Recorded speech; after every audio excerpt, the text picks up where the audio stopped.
सहनाववतु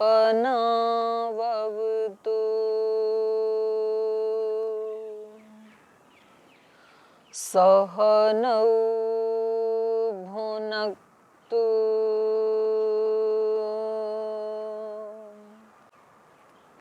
सह वीर्यं करवावहै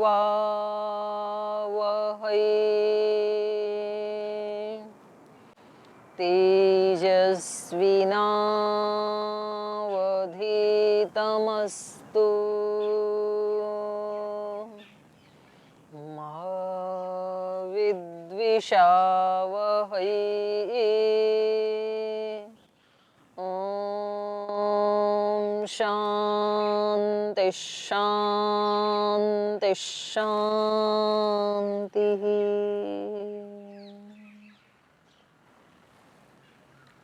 ओम। पिछले एपिसोड में हम अयोध्या कांड के 21 सर्ग के 12 श्लोक पढ़ चुके थे और इसमें श्री राम अपनी माता कौशल्या जी को उपदेश दे रहे हैं। तो ये उपदेश केवल माता कौशल्या के लिए ही नहीं है, बल्कि भारत ही नहीं बल्कि विश्व की सारी पृथ्वी की सब महिलाओं के लिए बहुत सुंदर उपदेश है ये। जब माता कौशल्या कहती हैं कि मुझे पता है तुम अपनी प्रतिज्ञा से तो टलोगे नहीं, तुम पिता के वचन का पालन करने के लिए वन में अवश्य जाओगे, क्योंकि मैं जितना समझा सकती थी आपको समझा चुकी हूँ, लेकिन आप मेरी बात को स्वीकार नहीं कर रहे हैं। तो कोई बात नहीं, मैं भी आपके पीछे पीछे चलती हूँ, क्योंकि जैसे बछड़ा अपनी माता गाय के पीछे जाता है पर कभी कभी बछड़ा आगे दौड़ जाता है, तो जिधर जिधर बछड़ा जाता है उधर उधर उसकी माँ भी उसके पीछे पीछे जाती है। तो इन्होंने कहा कि जैसे धेनु अपने बछड़े के पीछे पीछे जाती है, वैसे ही मैं भी वन में आपका अनुगमन करूंगी, क्योंकि यहाँ आपके पीछे अयोध्या में रहना तो मेरे लिए एक तरह से जीते जी मृत्यु जैसा ही अनुभव रहेगा मुझे। तो मैं भी आपके साथ साथ वन गमन करूंगी। तो श्री राम सोचते हैं कि मुझे तो आदत है वन में, क्योंकि ये तो जब विश्वामित्र जी इनको लेकर के गए थे तो राम लक्ष्मण गुरुकुल में पढ़ते समय इन्होंने ताड़का आदि को मारने का जो उपक्रम किया, तो इनको फिर भी थोड़ा अभ्यास है वन में रहने का। लेकिन माता कौशल्या तो राजरानी है, महारानी है, कभी महलों से बाहर निकली नहीं है वो, तो वो कैसे वन में, क्योंकि ये कहना तो सरल होता है, कुछ चीजें हम कल्पनाओं में तो बोल देते हैं, सोच भी लेते हैं, लेकिन उसको हकीकत में करना बहुत कठिन होता है। आप अपने जीवन में देखेंगे, कई बार आपको लगता है कि सुबह उठने का बहुत बड़ा महात्म्य है। ब्रह्म मुहूर्त में सब ऋषियों ने मुक्त कंठ से ब्रह्म मुहूर्त की बहुत प्रशंसा की है। हम दिन में ऐसा सोच तो लेते हैं कि सुबह सुबह उठ के हम ध्यान करेंगे, फिर प्राणायाम करेंगे, योगाभ्यास करेंगे और हम अपने जीवन को ऊंचा उठाएंगे। फिर हम अलार्म भर देते हैं रात को सोते समय, और सुबह जब अलार्म बजती है तो हम उसको नींद में ही दबा देते हैं। ये बहुत लोगों की समस्या है। श्रद्धेय स्वामी जी महाराज योगाभ्यास के बारे में जब बताते हैं कि ये कितनी महान विद्या है, प्राणायाम विद्या, ये मधु विद्या है, ये अध्यात्म विद्या है, ये ब्रह्म विद्या है, तो हमें लगता है कि हमें भी इसका अनुष्ठान करना चाहिए। हम योग दर्शन पढ़ते हैं तो महर्षि पतंजलि भी ऐसे ही कहते हैं, प्रच्छर्दन विधारणाभ्याम व प्राणस्य, कि चित्त को स्थिर करने के लिए, शांत करने के लिए, प्रसन्न करने के लिए, निर्मल बनाने के लिए जहाँ अभ्यास वैराग्य आदि साधन हैं, वहाँ एक साधन प्राणायाम भी है। आप एक एक घंटे तक प्राणायाम करते जाएं, क्योंकि सारी अशुद्धियां पहले प्राण में आती हैं। जो हम मुख से अन्न खाते हैं, जल पीते हैं, या फिर जो नासिका से हम वायु का आचमन करते हैं, या कानों से शब्द सुनते हैं, आंखों से कोई दृश्य देखते हैं, ये सब हमारा आहार है। और ये जाकर के स्थूल भोजन जो आमाशय में और फिर उसके साथ रस बनते हैं, उनके साथ साथ सूक्ष्म रूप बन करके ये प्राण में समा जाता है। और प्राण से फिर ये अंदर मनोमय कोश में, फिर विज्ञानमय कोश में, फिर ये ऐसे हमारा सबकॉन्शियस माइंड बन जाता है। प्राण से मन में जाता है, मन से फिर ये अवचेतन मन में जाता है, और वहां पर फिर ये एकत्रित होकर के फिर वो हमारी प्रकृति बन जाती है, हमारा स्वभाव बन जाता है, और हम उससे उभर नहीं पाते हैं। तो इसलिए ये बताया कि आप फिर प्रतिदिन यदि 1 घंटा प्राणायाम करते हैं तो जो अशुद्धि आहार के माध्यम से, चाहे वो आहार हमने आंखों से लिया था या कानों से लिया था या मुख से लिया था, वो सारी अशुद्धि जो आहार के माध्यम से अंदर गई थी और उसका सूक्ष्म रूप होकर के जो प्राण में समा गई है, तो उसको प्राणायाम करके प्राण से बाहर निकाला जा सकता है। तो फिर वो विचार में नहीं जाएगी, हमारे मन में नहीं जाएगी फिर वो अशुद्धि। तो इसको बहुत बड़ा एक विज्ञान है ये।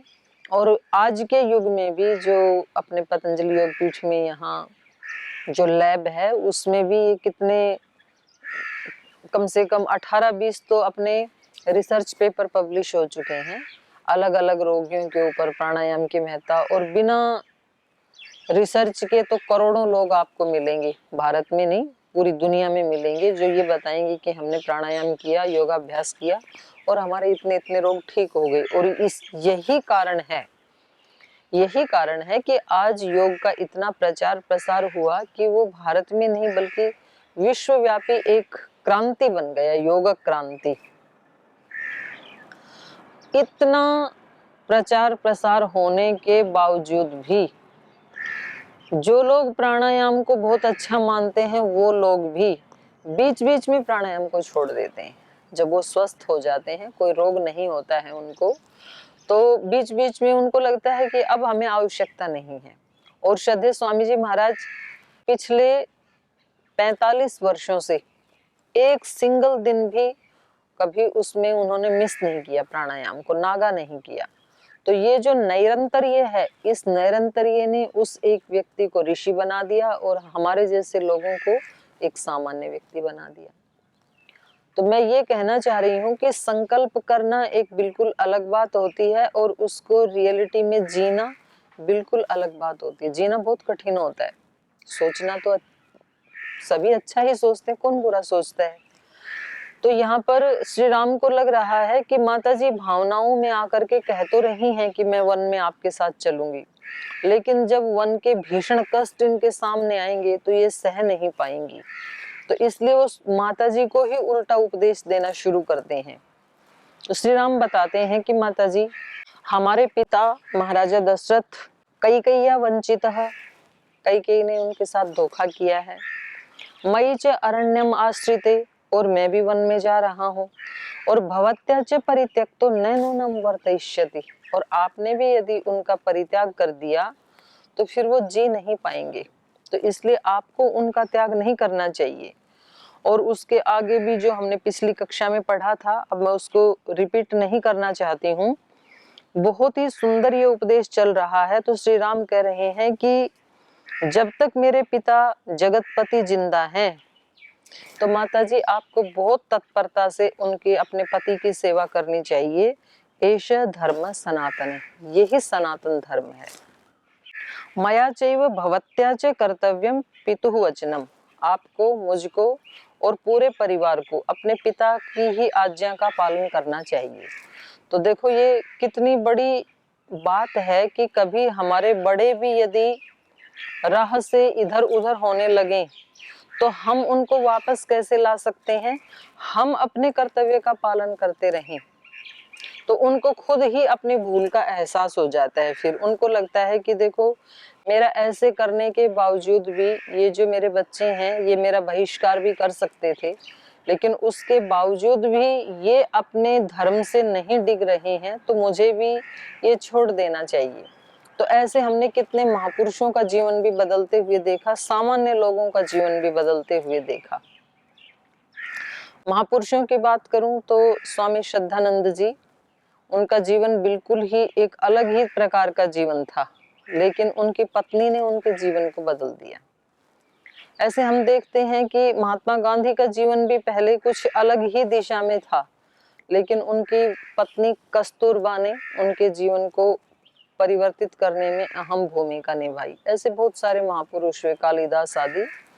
और मैंने खुद अपनी आंखों से देखा, जिस गांव में इस शरीर का जन्म हुआ तो वहां कोई एक व्यक्ति थे, बहुत ज्यादा शराब पीते थे, अपनी पत्नी की पिटाई करते थे, बच्चों की करते थे। लेकिन वो महिला थी तो अनपढ़, लेकिन उसने कभी अपने बच्चों को ये नहीं कहा। बच्चे जवान भी हो गए, जब वो 16-17 साल के हो गए बच्चे, तो बच्चों को बुरा लगता था कि हमारी माँ की पिटाई क्यों करते हैं। बच्चे झुंझलाते थे। तो एक दिन उन्होंने अपनी माँ से कहा कि माँ आप कहो तो हम इनको, पिताजी को ठीक कर दें। ठीक कर दें मतलब उनसे उल्टा बोलें या जो भी उनके मन में रहा होगा। तो उसकी माँ ने कहा नहीं बेटा, ये हमारा धर्म नहीं है, ये तुम्हारा पिता है, तुम्हें तो इसकी इज्जत ही करनी चाहिए। और फिर ऐसे करते करते वो कभी अपने पिता को यहाँ से उठा के लाते, वहां से उठा के लाते, और कभी एक शब्द भी नहीं बोलते। तो पता नहीं अचानक एक दिन वो व्यक्ति मेरे पास आ गए आश्रम में, और मैंने उनसे पूछा, मैंने कहा भाई आप कितने लोगों को कष्ट दे रहे हो, अपने बच्चों को, पत्नी को, तो आपको ऐसे नहीं करना चाहिए। तो पता नहीं उसको भी शायद ये फील हुआ, जो भी हो। तो फिर उसके बाद उसने बिल्कुल शराब पीना छोड़ दिया। और यदि हम किसी को जबरदस्ती ठीक करना चाहते हैं तो घर मैंने टूटते हुए भी देखे। वो पत्नी कहती है कि अगर तूने शराब पी तो मैं इस घर में नहीं रहूंगी। बोले ठीक है, फिर तेरे को जाना है तू जा। और वो चली जाती हैं, फिर वो और ज्यादा पीने लग जाते हैं। तो मैं ये भी नहीं कहना चाह रही हूँ कि अगर कोई इस तरह का व्यवहार करता है तो बिल्कुल हमें कुछ नहीं बोलना चाहिए, ये मैं नहीं कह रही हूँ। लेकिन फिर भी हमें अपने धर्म का पालन तो नहीं छोड़ना चाहिए, अपने धर्म का पालन तो करना चाहिए। तो यहाँ पर श्री राम भी अपनी माता जी को ऐसे ही बता रहे हैं कि महाराजा दशरथ हमारे राजा हैं, हमारे गुरु हैं, हमारे भर्ता हैं, हमारे स्वामी हैं। तो इसलिए जीवंत्या ही स्त्रिया भर्ता दैवतम प्रभुरेव च भवत्या मम चैव अद्य राजा प्रभवति प्रभु। माता जी जब तक जीवन है आपका तब तक महाराजा दशरथ हमारे प्रभु हैं, हमारे देवता हैं, हमारे भर्ता हैं। तो हमें इनकी आज्ञा का पालन करना ही चाहिए। और आगे कहते हैं, कितना सुंदर उपदेश है। व्रतोपवास निरता या नारी परमोत्तमा भर्तारं नानुवर्तेत सा तु पापगतिर्भवेत्। भर्तुः शुश्रूषया नारी लभते स्वर्गमुत्तमम्। एष धर्म पुरा दृष्टो लोके वेदे श्रुतः स्मृतः। एवं मुक्ता तु रामेण वाष्पपर्याकुलेक्षणा कौसल्या पुत्र शोकार्ता रामं वचनम् अब्रवीत्। गमने सुकृतां बुद्धिं नैते शक्नोमि पुत्रकः विनिवर्तयितुं वीर नूनं कालो दुरत्ययः। गच्छ पुत्र त्वमेकाग्रो भद्रं तेस्तु तदा विभुः। पुनस्त्वयि निवृते तु भविष्यामि गतः क्लमाम्। आगे कह रहे हैं, व्रतोपास निरता या नारी परमोत्तमा। बहुत सुंदर श्लोक है ये। यहाँ श्री राम अपनी माता जी को कहते हैं कि जो नारी या नारी परमोत्तमा व्रत उपवास निरता, जो अपने आप को बहुत उत्तम समझती हैं और तरह तरह के व्रत करती हैं, उपवास करती हैं, उपासनाएं करती हैं, भक्ति भाव भी रखती हैं, लेकिन भर्तारम नानुवर्तेत, लेकिन अपने पति का अनुसरण नहीं करती हैं, अपने पति का प्रिय आचरण नहीं करती हैं, अपने पति को खुश नहीं रखती हैं। सातु पाप गतिर भवेत, तो निश्चित रूप से वो पाप की गति को प्राप्त करती हैं।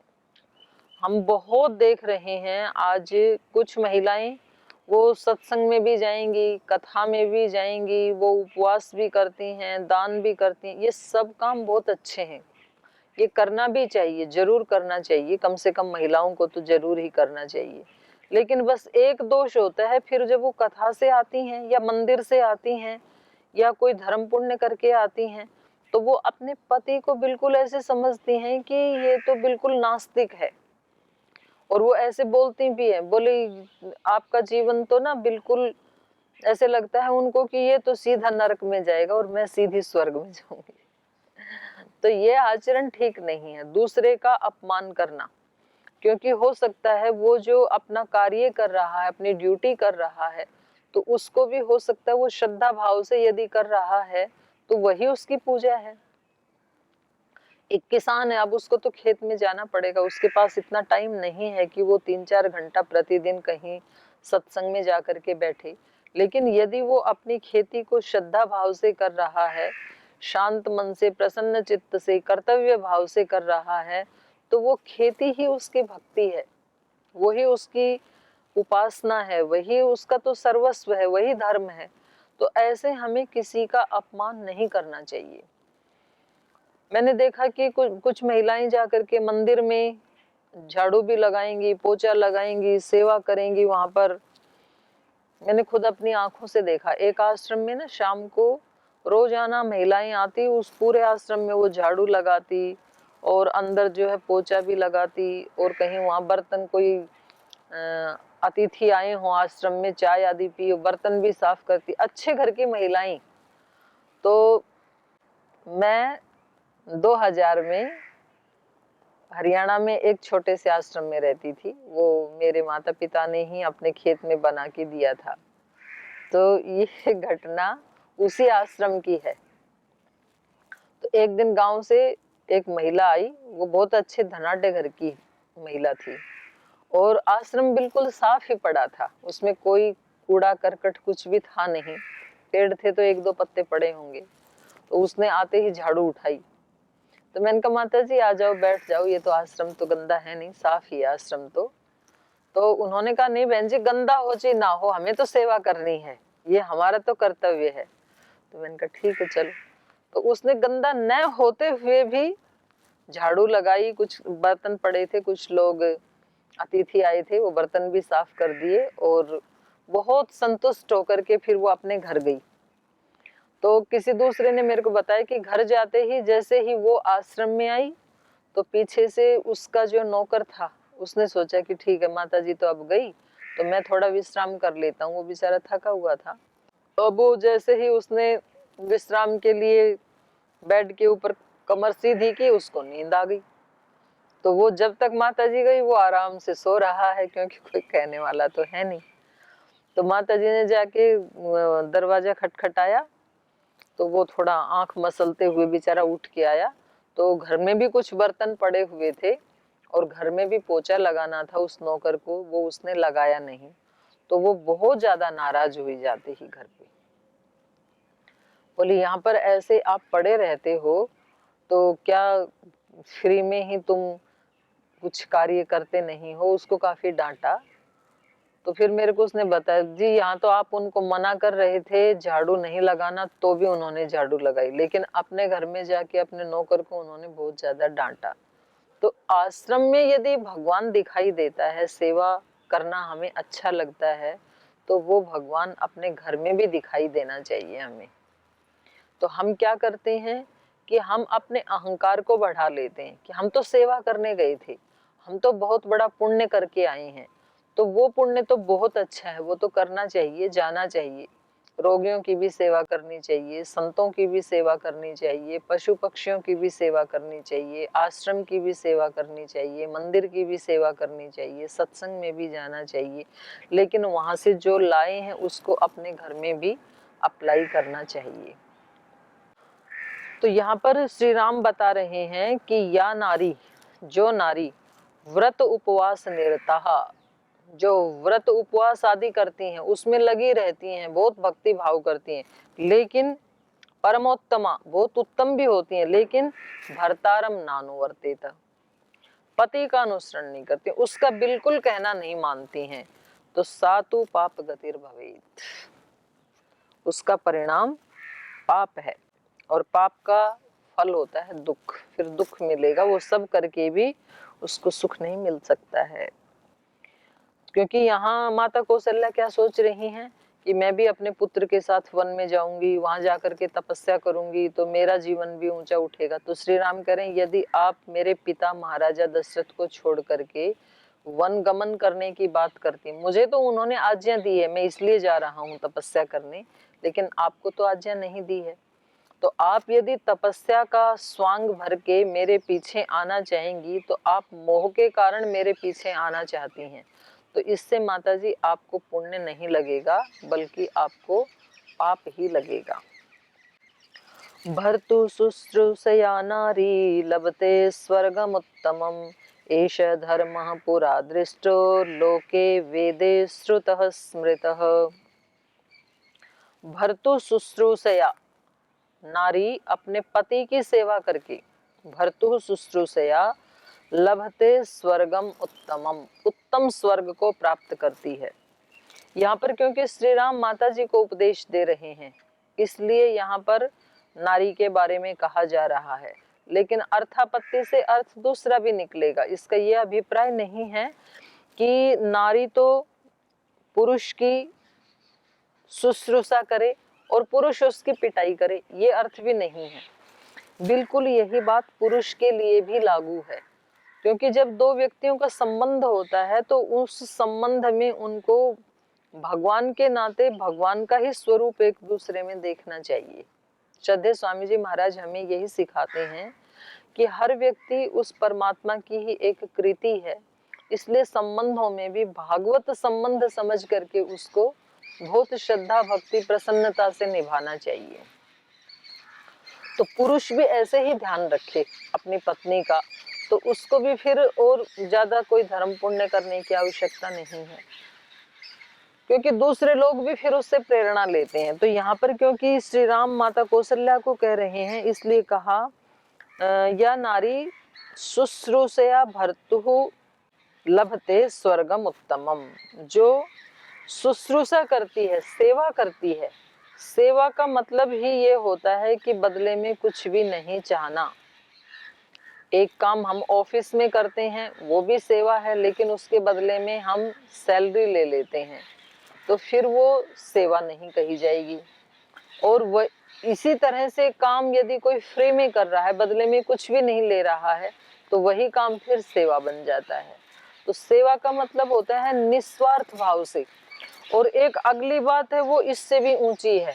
सैलरी भी व्यक्ति ले रहा है, सैलरी इसलिए ले रहा है क्योंकि उसके घर में जो पत्नी है, बच्चे हैं, उनका जो भरण पोषण करना है, उसके लिए धन चाहिए।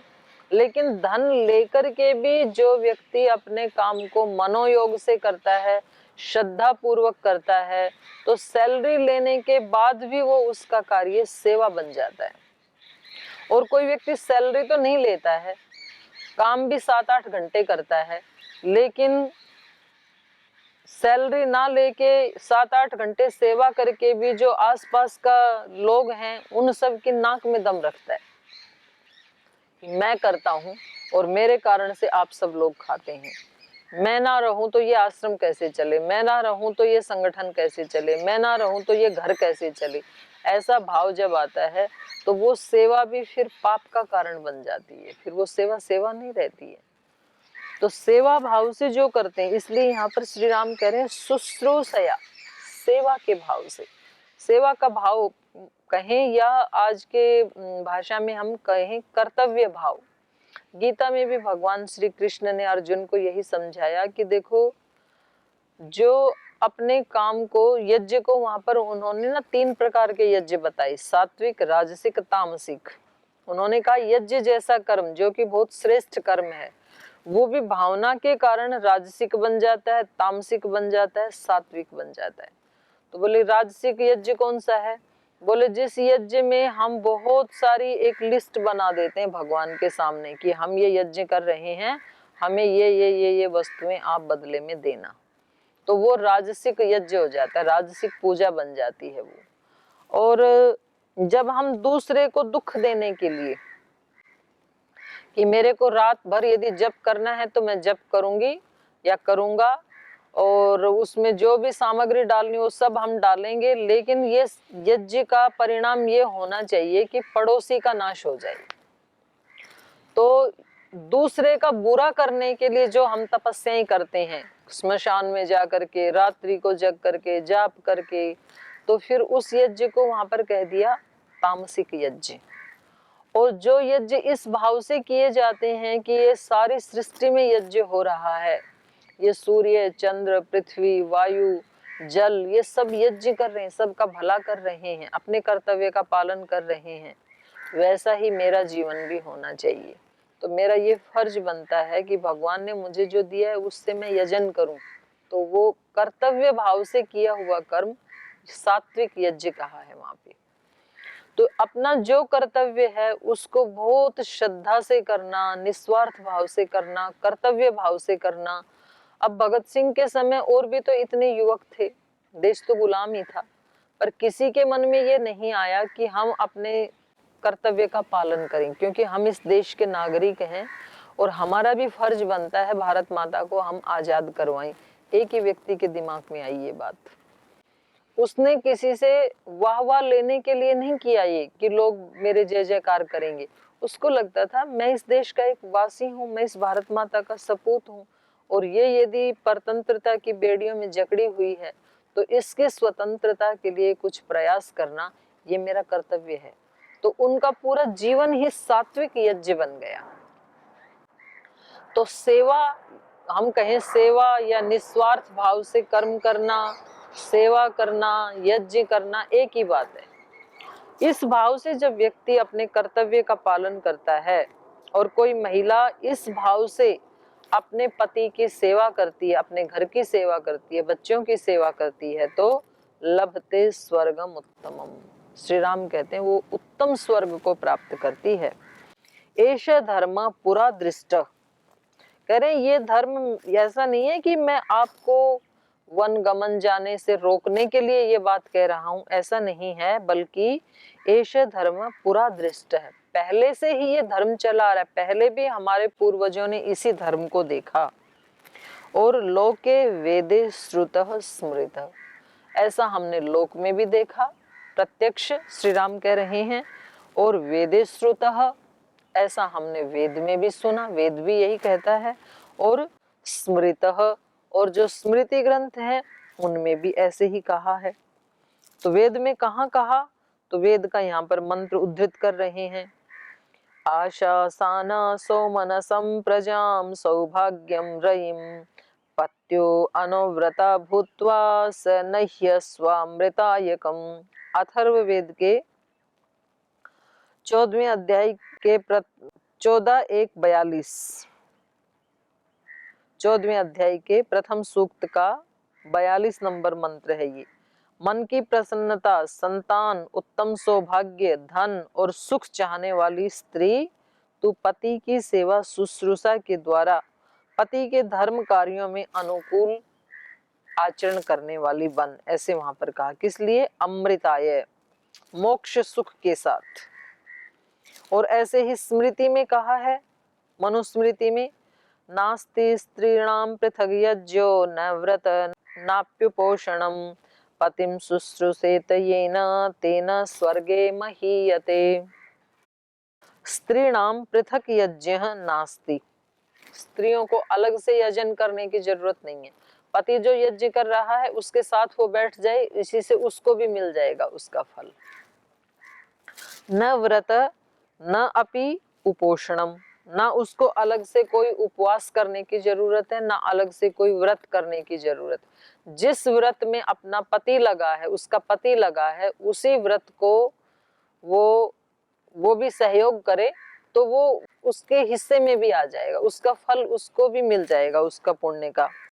पतिम शुश्रूषेत येन, केवल अपनी पति की सेवा करते ही तेन स्वर्गे महीयते, उस सेवा के प्रतिफल के रूप में ही उसको स्वर्ग की प्राप्ति हो जाती है।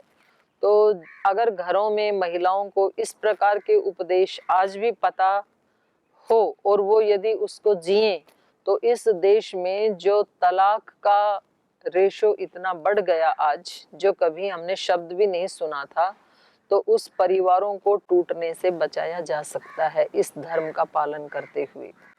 तो ये श्री राम का इतना उत्तम उपदेश, ये अभी और भी चलेगा, तो अगले एपिसोड में हम इसकी चर्चा पुनः करेंगे। आज समय हो गया, आज यहीं हम पाठ को विराम देते हैं।